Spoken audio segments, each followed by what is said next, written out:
Hi, it's Raylan. I just wanted to get on here and talk about this shower head because it is healthy for your home, it promotes hair growth, and it helps get clear skin. It is one of my absolute favorites, and during the pandemic my hair started falling out and I was suffering from a lot of hair loss, which was not so great. So I started doing a lot of research, going down every rabbit hole that I could, and now 4 years later I'm still doing research. And not many people know this, but your shower head is a main component of hair loss and having acne-prone skin.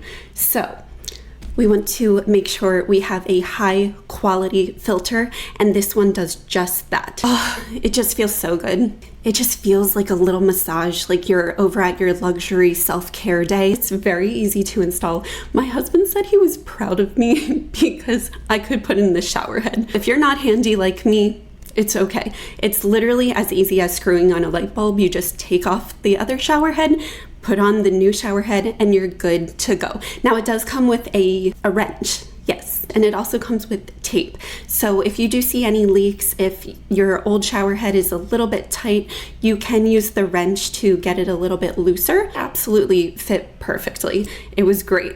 And also it's really easy to maintain and clean, so you just want to use a little bit of water and soap and you're good to go. I got the chrome finish. She is absolutely gorgeous. Someone who loves to have a very healthy home, and we need the high quality filters to do that. I've seen a lot less of my hair shedding, a lot less hair loss in the shower, and I've also noticed that my skin is nice and clear. I haven't had any breakouts, which I'm so amazed by. I love it. Here she is up close. As you can see, there are 3 setting sprays. The filter features Triple-Filtration Technology using KDF 55 to remove heavy metals from our water, calcium sulfite, which neutralizes chlorine, and coconut carbon, which absorbs chemicals, odors, and organic compounds that are lurking in our water that we do not want. So I found out that 90% of our shower water contains harmful chemicals like chlorine and lead, so it's no wonder why so many of us have issues with our health, skin, and hair. And just in case that wasn't enough, it also comes with a lifetime warranty.